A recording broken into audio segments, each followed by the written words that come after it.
पहले तो सभी प्रेस वालों को जो आज आए हैं बहुत बहुत धन्यवाद। इतने शॉर्ट नोटिस पे आप लोग इकट्ठे हुए हैं। आज हम लोग इकट्ठे हुए हैं जो एक्साइज कमिश्नर ने एक नोटिस निकाला है अखबार में, डेली न्यूज़पेपर में, जिसने उसमें कुछ पॉइंट लिखे हैं सब जनरल पब्लिक के लिए। मैं एक्साइज कमिश्नर को चैलेंज करता हूँ, ओपन चैलेंज करता हूँ कि आप हमारे किसी भी बंदे के साथ बैठ के इस पॉइंट के ऊपर डिस्कशन कर लीजिए और ये सारे के सारे पॉइंट जनरल पब्लिक को गुमराह करने के लिए दिए गए हैं। सबसे पहला पॉइंट उन्होंने लिखा है कि हमने ये जो पॉलिसी नहीं निकाली है ये ऑनरेबल हाई कोर्ट की जजमेंट को इम्प्लीमेंट करने के लिए निकाली है, जबकि ऑनरेबल हाई कोर्ट की जजमेंट पेज नंबर 50 पे साफ लिखा हुआ है कि the renewal of the licence of the trade for in liquor if permissible in law, जो कि अंडर रूल 14 परमिट किया जाता है रिन्यूअल का, all the condition applicable for the grant of new licence should be applicable.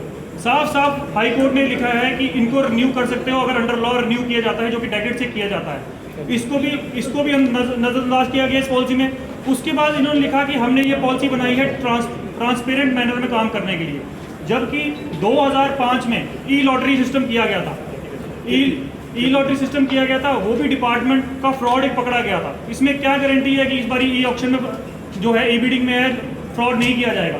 ये high court की judgement में साफ लिखा गया है। इनके अपने ही डिपार्टमेंट के बंदे राहुल डोगरा करके नाम है, जिसके ऊपर इंक्वायरी सीबीआई ने की है। राहुल डोगरा करके नाम है, इसके ऊपर राकेश डोगरा, जिसके ऊपर सीबीआई ने इंक्वायरी की थी, बट वो भी इन लोगों ने अपने डिपार्टमेंट के बंदे होते हुए इंक्वायरी कहाँ गई किसी को कुछ नहीं पता है, बट हमारे ऊपर गाज जरूर गिराएगी। उसके बाद इन्होंने लिखा हुआ है जी वन इंडिविजुअल वन मैन हम लोग देंगे। One individual one man mean हम ये काम कर रहे हैं मोनोपोली खत्म करने के लिए। एक परिवार में अगर 10 बंदे हैं, 10 के 10 लाइसेंस ले सकते हैं। मुझे बताइए मोनोपोली कहाँ खत्म हो रही है? उसके बाद इन्होंने लिखा जी हम जो ऑक्शन है वो एग्जिस्टिंग लोकेशन पर कर रहे हैं, बट पॉलिसी के पेज नंबर जो इन्होंने पॉलिसी निकाली है, पॉलिसी के पेज नंबर 3 पे साफ लिखा गया है कि हम इनिशियल स्टेज में ये लाइसेंस देंगे। इसके बाद कितने लाइसेंस इश्यू होंगे कोई क्लैरिफिकेशन नहीं दिया गया। ये अपनी ही पॉलिसी को कॉन्ट्राडिक्ट खुद कर रहे हैं। उसके बाद इन्होंने लिया जी for the first time MRP formulate profit margin has been decided. Policy में इन्होंने साफ लिखा गया है कि हमने 10% प्रॉफिट मार्जिन दिया गया है। 10% प्रॉफिट मार्जिन इन्होंने दिया गया है। जो ट्रेडर बाहर से आ रहे हैं इसमें बिडिंग करने के लिए, उनको नहीं पता कि profit margin x JKL 1 price पर है। कमिश्नर साहब को ये नहीं पता है कि प्रॉफिट कैसे कैलकुलेट किया जाता है। प्रॉफिट हमेशा सेल के ऊपर कैलकुलेट किया जाता है, ना कि परचेज के ऊपर कैलकुलेट किया जाता है। अगर आप इसके हिसाब से जाएंगे तो आपका प्रॉफिट नियरली 3 से 4% रह जाएगा। ये हमारी जनरल पब्लिक को नहीं पता है। हमारी जनरल पब्लिक ये सोच रही है कि इसमें शराब में पता नहीं कितना ही प्रॉफिट है, वो लोग खा गए हम रह गए, बट उनको ये नहीं पता है कि इसमें 3 से 4% का प्रॉफिट है।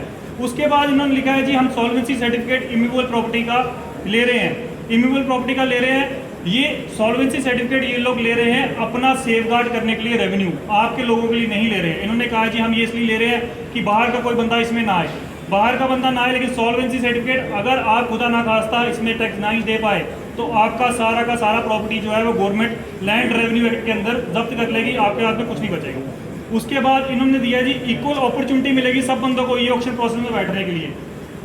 ये कमिश्नर साहब की एक लेटर है जिसमें इन्होंने खुद लिखा है कि जो ई बिडिंग और ई लॉटरी का प्रोसेस है वो हमारे रूल में परमिट नहीं किया जाता। अगर इसको रूल के अंदर लाना है तो हमें रूल अमेंड करने पड़ेंगे।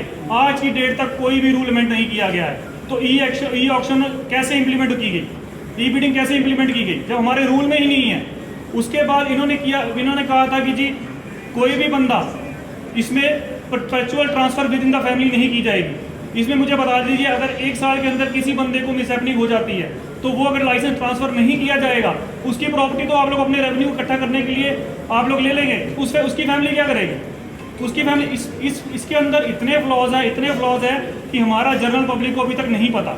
उसके बाद इन लोगों ने बोला कि हमने first time on public domain हमने एक ड्राफ्ट पॉलिसी डाली और हमने लोगों से सजेशन मांगी। ये वो सजेशंस है जो एक लेटर एक्साइज कमीशन ने लिखी है। 850 ईमेल से ज़्यादा इनको रिसीव हुई और 850 की 850 ईमेल जो है वो इस ड्राफ्ट पॉलिसी को अपोज करती हैं। कहाँ गई ये लेटर, किस खाते में फेंकी गई, किसी को कुछ नहीं पता। उसके बाद एक्साइज कमिश्नर ने खुद इसमें अपने लिखा हुआ है कि ये जो ट्रेड है ये जम्मू के लोगों का ट्रेड है। अगर हम इसमें कोई भी छेड़छाड़ करते हैं, उनकी वर्डिंग है with regards to step motherly treatment and religion bias toward the people of Jammu region, it is a fact that the trader of liquor is primarily established in the Jammu region only.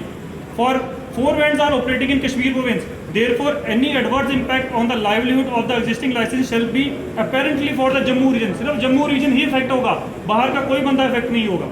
उसके बाद इन्होंने साफ लिखा है इसमें कि traders बार बार अपने livelihood की बात कर रहे हैं, बार बार अपने लाइवलीहुड की बात कर रहे हैं। पेज नंबर 13 के इसमें देखो कमेंट्स लीगल पोजीशन में लिखा है कि there is no doubt, there is no deny of the fact that a large number of people and their families are directly और इनडायरेक्टली इन्वॉल्व, जिनका लाइवलीहुड इसी पे डिपेंड करता है। अगर ये कमिश्नर साहब ने लेटर लिखी है, रिकमेंडेशन ऊपर भेजी गई है, तो ये कहाँ गई चिट्ठी? ये ठंडे बस्ते में डाल दी गई। और ये चिट्ठी कुछ अकेली नहीं लिखी गई है, ये 6 बंदों ने लिखी है। टेक्निकल पीए, 4 डीसी और एक्साइज कमिश्नर ने चिट्ठी लिखी है।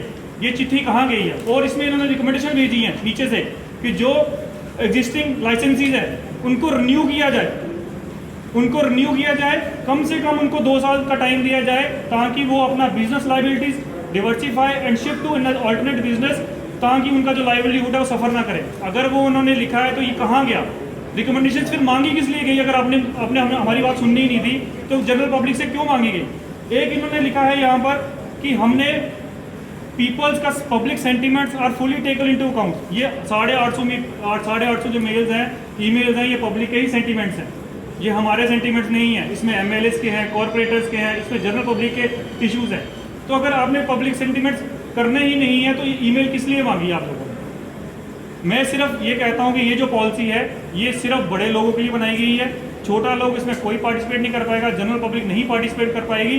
मैं कमिश्नर साहब बोलता हूँ, मैं ओपन चैलेंज देता हूँ कि आप हमारे साथ पॉइंट टू पॉइंट डिस्कस कर लीजिए। मैं आपको एक एक पॉइंट का जवाब दूंगा जो आपने लोगों को गुमराह करने के लिए आज के न्यूज़पेपर में दिया। जिस तरह से हमारी ओथ सेरेमनी हुई थी,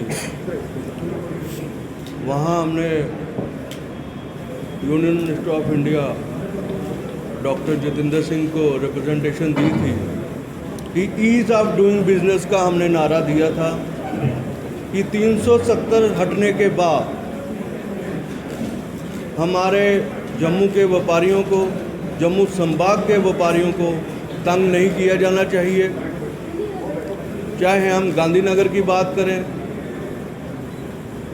ऐसा लग रहा है कि हमारे जम्मू के अंदर एक ऐसा माहौल बनाया जा रहा है जो टैक्स पेयर हैं। आज की जो प्रेस कॉन्फ्रेंस है ये हमारी एक जॉइंट प्रेस कॉन्फ्रेंस है जिसमें federation of warehouse, trader federation of warehouse and जो बाज़ार एसोसिएशन है वो सभी मिलके एक प्रेस कॉन्फ्रेंस जो है, जो आज के जो सिनेरियो बना हुआ है उस पे देने हम जा रहे हैं। सबसे पहले थोड़ा सा हम ये ब्रीफ करेंगे कि जो आज की एक लेटर जो निकली है, जो प्रिंट मीडिया में एक्साइज डिपार्टमेंट ने एक निकाली है, जिस पे उन्होंने कुछ पॉइंट बताए हैं आम जनता को, तो उसमें काफ़ी सारी कंट्राडिक्शंस हैं। तो मैं प्लीज़ रिक्वेस्ट करूंगा अपने गुरविंदर सिंह जी से कि वो एक एक करके जो है पॉइंट जो है 2 मिनट के लिए डिस्कस करें, और बाकी वाली जो प्रेस कॉन्फ्रेंस है वो हमारे दीपक गुप्ता जी जो हैं ट्रेडर फेडरेशन के प्रधान, वो आपको बताएंगे कि ट्रेडर्स को क्या क्या है और क्या प्रॉब्लम है, और ये सारी चीज़ें जो है ये आपके साथ डिस्कस करेंगे।